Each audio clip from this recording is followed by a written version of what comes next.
그는 조선시대 청렴과 정직 그리고 헌신의 명제상으로 널리 알려진 분이었습니다.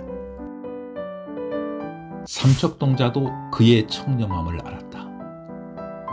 선조는 청렴하고 능력 있는 모습을 높이 평가해 여러 중요한 관직에 임명했고, 인조도 그의 청렴함과 헌신적인 자세를 높이사 그를 재상으로 임명하고 중요한 정책을 맡겼습니다. 그의 뛰어난 능력과 청렴함이 백성과 왕들로부터도 깊은 신뢰를 받았음을 의미합니다. 조선 선조, 광해군, 인조 시기에 걸쳐 영의정반 6번 오른 명재상으로 백성과 임금 모두에게 신뢰를 받은 그는 누구일까요?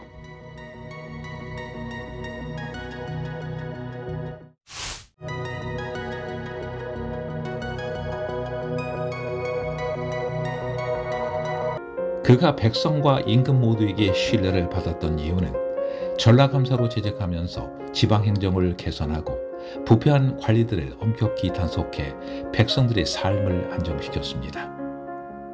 임진왜란 후에는 경기도 관찰사로서 전쟁으로 황폐해진 지역을 복구하고 백성들에게 필요한 지원을 아끼지 않았습니다. 그는 바로 조선 중기 혼란기에 나라를 바로 세운 명재상 이원익입니다.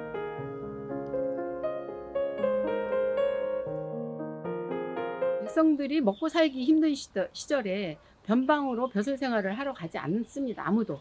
하지만 이분은 누가 청거를 해서 임금님한테 올렸더니 두 말 않고 머슴 데리고 말 타고 바로 그 길로 밤에 출발해서 백성들이 굶어 죽어서 있는 시체가 널브러져 있는 걸 보고 지금으로 말하면 도에 가서 식량을 얻어다가 백성들을 먹여 살리고 일단 먹게 해주고, 그리고 나서 안주지방이라는 곳에 뽕나무를 심어서 백성들이 어떻게 살아갈 수 있는지를 알려주신 분이잖아요. 물고기를 잡아서 입에 넣어준 게 아니라 잡는 방법을 알려주시듯이 이런 게 저는 가장 크지 않을까라고 생각합니다. 전하께서 신을 패하지 못하는 것처럼 신 또한 전쟁 중에 삼도수군 통제사인 이순신을 해임치 못합니다. 1597년 모함으로 문무백관이 이순신을 죽여야 한다고 했을 때 당시 영의정이며 도제잘사인 이원익이 선조에게 한 말로 문무백관 중 딱 한 사람 이원익의 주장으로 이순신을 살려냈습니다. 이원익이 백성들을 위해 했던 중요한 일 중 하나는 외란 뒤에 의정부 좌의정과 우의정을 역임하며 공정한 세금 제도인 대동법을 시행한 것입니다. 대동법은 백성들이 현물로 세금을 내는 대신 쌀로 통일해서 세금을 내게 한 제도로 부패와 불평등을 줄여 백성들의 세금 부담을 덜어주는 효과가 있었습니다. 이로 인해 백성들의 생활은 크게 개선됐습니다. 그는 영의정에 올라서도 청렴하고 공정한 행정으로 많은 사람들의 신뢰를 얻었고 왕실과 백성 모두 그를 존경했습니다. 조선시대 인물 중에서 손꼽히는 실무형 관료 중 한 명으로 서로 다른 정치 세력에 의해서 왕위에 오른 광해군과 인조가 모두 첫 영의정으로 선택한 인물입니다. 그의 호를 사용해 오리대감이나 오리정성으로 부르는 인물이기도 합니다.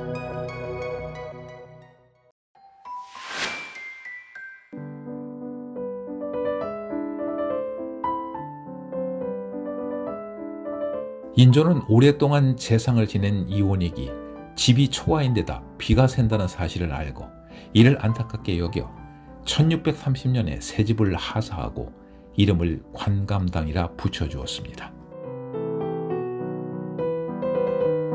올해 이원익 대감님이 88세까지 사셨는데 84세까지 벼슬을 하셨어요. 40년 동안 재상을 하셨거든요. 그리고 84세에는 이제 본인이 스스로 내려놓고 임금님이 붙들었음에도 불구하고 여기 내려와서 사셨어요. 사시는데 임금님이 이분을 너무 사랑하셔서 그분이 어떻게 사는지 가서 궁금하니 보고 오너라 승지를 보내와서 와봤더니 다 쓰러져가는 초가집, 2억 칸짜리 초가집에 비 새고 바람 들이치고 덮을 이불도 마땅치 않고 먹을 것도 없고 해서 가서 이제 보고를 합니다. 그랬더니 아니 40년 동안 재상을 하신 분이 그렇게 사는 거는 말이 안 된다. 그래서 경기감사한테 집을 하나 정당을 지어주라고 얘기를 합니다. 그래서 집을 지어주려고 왔더니 늙고 병든 신하를 위해서 이 모든 걸 쓰지 마시고 어려운 백성들을 위해서 써달라 하고 거절을 했습니다. 한 번이 아니라 한 서너 번 거절을 해서 여기서 이사를 가려고까지 하셨대요. 그랬더니 임금님께서 하신 얘기가 당신 하나만을 보고 이 집을 지어주는 것이 아니라 모든 백성과 많은 신하들이 보고 좀 느꼈으면 좋겠으니 받아달라 해서 그러면 아주 조그맣게 5칸짜리를 지어주십시오 해서 하사받은 집인데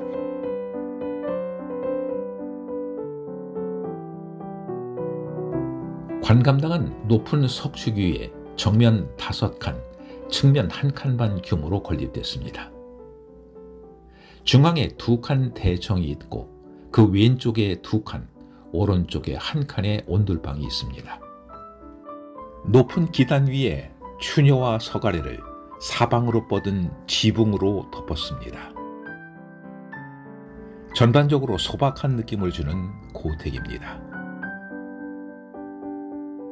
1694년에 중수된 것으로 추정되며 그 후 1916년 이원익의 10대 종손 이현철이 옛 집터에 사랑채인 관감당을 다시 지었고 1917년 관감당 오른쪽에 종택을 지었다고 합니다.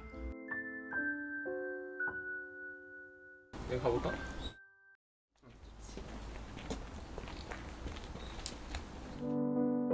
종택은 기역자형 13칸 반의 안채와 니은자형 13칸의 문간채가 안마당을 중심으로 튼 미음자형으로 배치된 경기 지역의 살림집으로 부엌의 봉창과 다락의 완자창 등에서 섬세한 목수의 솜씨를 느낄 수 있습니다.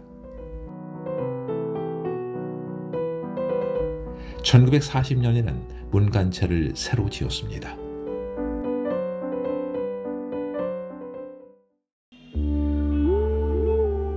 선생이 검은고를 타시던 탄금암과 400년 수령의 측백나무, 선생의 영정과 유물을 모신 충현박물관 등 각종 유적과 유물이 사람들을 맡고 있고 당파에 기울지 않고 국가 현안을 국익과 민생 우선으로 합리적으로 처리한 명재상 이원익의 청백리와 공정의 정신이 400년 후대인 우리를 일깨우고 있습니다.